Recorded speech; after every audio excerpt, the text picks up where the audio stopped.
mengusik jiwa, ku terkenang-kenang kala bersamamu.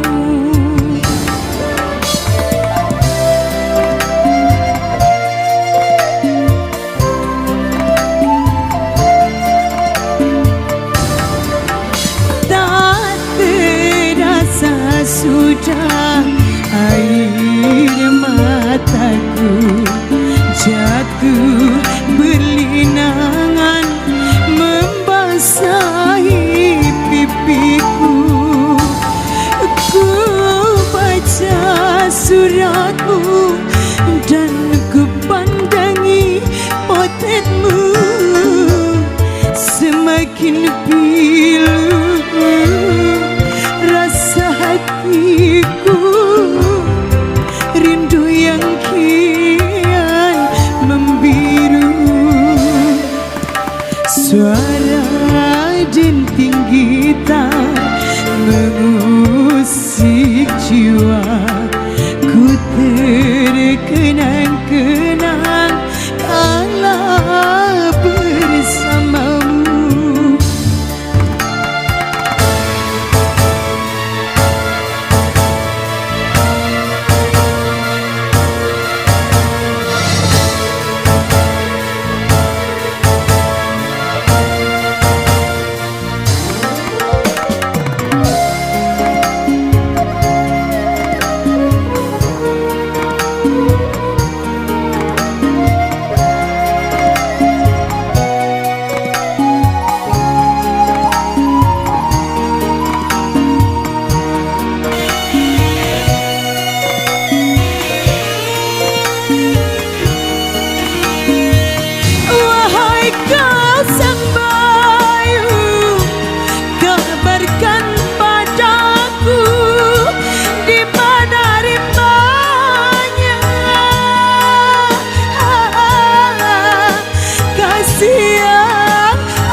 Haus kasih sayang agar dia tahu tentang perasaanku, rindunya hati tak terbendung lagi.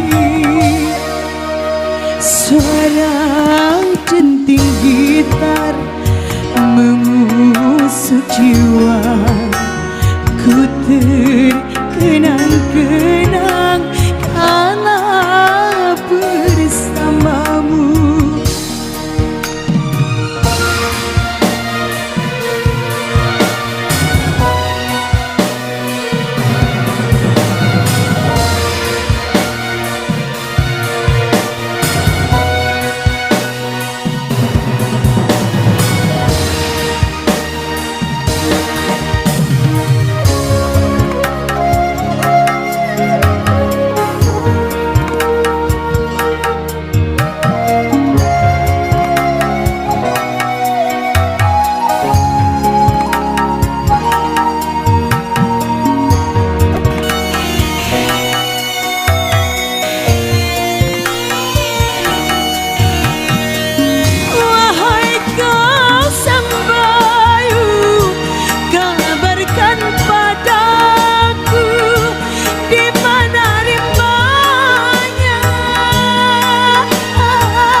sudah air mataku jatuh belinangan membasahi pipiku.